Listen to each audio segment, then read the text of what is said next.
Salam terobosan sahabat pergerakan. Berjumpa kembali dengan saya di Rema hari ini program. Saya berdoa hari ini menjadi hari yang dahsyat, hari yang ajaib, dan hari yang penuh dengan kemenangan buat setiap saudara. Karena Dia adalah Tuhan atas setiap terobosan buat setiap kita. Saya rindu berbagi Rema di dalam hidup setiap saudara. Dan itu ada di Markus pasal yang pertama. Saya akan baca lompat-lompat karena Tuhan taruh beberapa ayat yang begitu mengena di dalam hati saya. Dan saya berdoa ayat-ayat ini juga berbicara di dalam hati setiap saudara. Yesus itu disertai dengan kuasa. Dia mengajar dengan otoritas dan wibawa ilahi. Setan-setan takluk kepadanya. Orang sakit disembuhkannya. Orang-orang takjub akan dia dan berbondong-bondong mengikutinya. Markus 1 ayat 22 katakan, mereka takjub mendengar pengajarannya. Sebab ia mengajar mereka sebagai orang yang berkuasa, tidak seperti ahli-ahli Taurat. Markus 1 ayat 27, mereka semua takjub sehingga mereka memperbincangkannya, katanya, apa ini? Satu ajaran baru, ia berkata dengan kuasa, roh-roh jahat pun diperintahkannya dan mereka taat kepadanya. Markus 1 ayat 34, ia menyembuhkan banyak orang yang menderita bermacam-macam penyakit dan mengusir banyak setan. Ia tidak memperbolehkan setan-setan itu berbicara, sebab mereka mengenal dia. Pertanyaannya, apa rahasianya? Sehingga Yesus bisa berjalan dalam kuasa.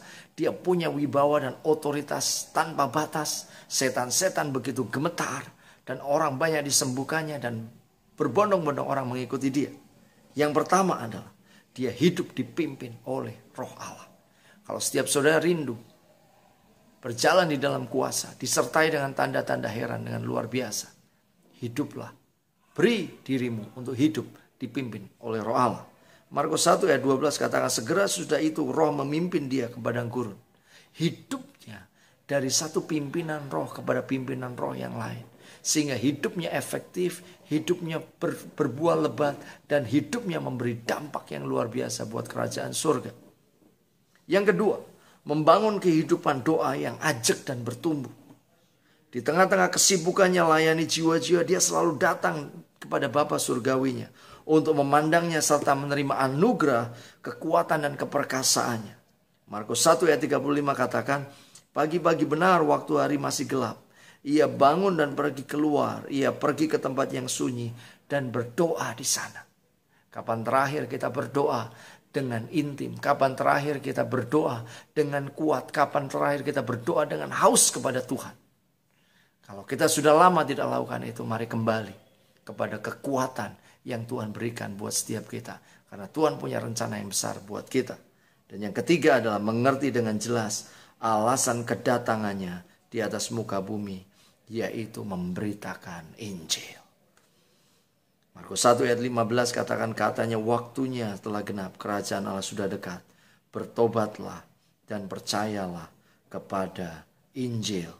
Markus 1 ayat 38 katakan, jawabnya, marilah kita pergi ke tempat lain, ke kota-kota yang berdekatan, supaya di sana juga aku memberitakan Injil, karena untuk itu aku telah datang.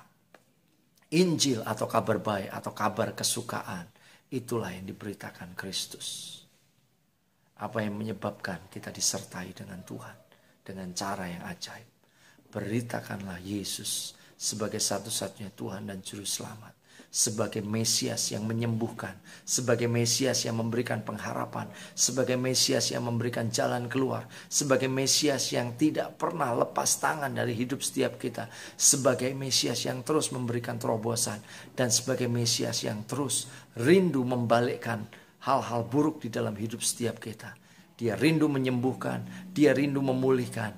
Dia rindu memberikan kemenangan buat setiap kita. Beritakanlah itu, maka kekuatan surga itu akan menyertai hidup setiap kita. Tuhan Yesus memberkati.